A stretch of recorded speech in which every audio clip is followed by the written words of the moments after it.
Hey, cats and kittens, how you doing? How you been? What you up to? So, let's talk, shall we? So, we've talked about love from an opportunist standpoint, but what about when we're loving from obligation? Hmm? A lot of times we use love as a payment. Think about it.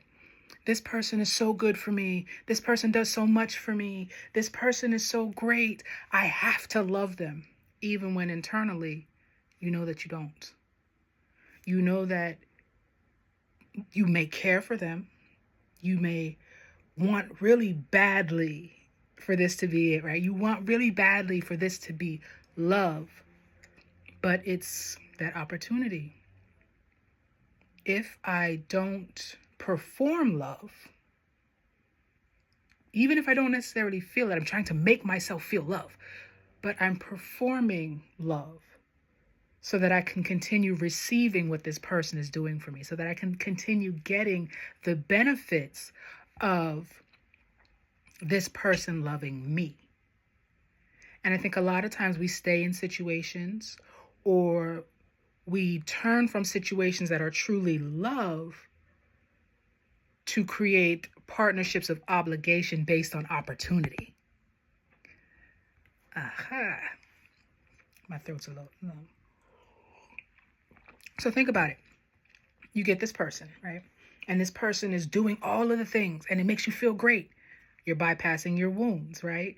I don't have to fix myself. They think I'm perfect. They think I'm amazing. I can just be. But in that, now it's, I have to love them. I have to treat them right. I have to, not because I want to, not because I feel the desire to make this person happy, not because I want to see the very best for them, not because I want their world to flourish. It's like I have to love them so that they don't realize or they don't turn away from me and I can lose the opportunity that I have with that person. It all goes hands in hand. Love should not be payment. Love should not be an obligation. Yes, we say that love is a choice. You are choosing to take the action of love. But a lot of times when we're loving from obligation, those are the relationships that crumble.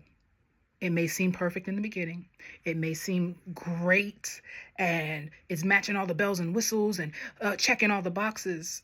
But that soul tie, that this person is who I want to spend the rest of my life with because I love this person, not because I love what they come with, is missing. And we know historically, there's always been these loves of business, right? Because it improves your stature or your status, or it helps you get to the next level. Or even if we look at a lot of our grandparents, right? It wasn't necessarily that they loved each other. They made it work because she couldn't survive without him, or whatever the situation was. But it was a love of obligation, not a love of desire, not a love of choice, not a love of evolution. So as we're partnering with people, as we're really making choices about who we want to align ourselves to, are we looking at our love as a business transaction? Or is it this soul thing? Because when it's that soul thing, you can't stay away. Even when your brain tells you to stay away, that soul says, nah, even if it's wrong.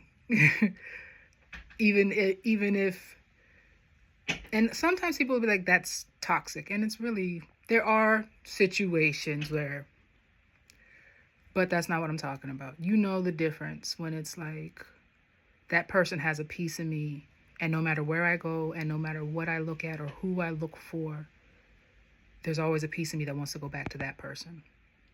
That's love, not obligation.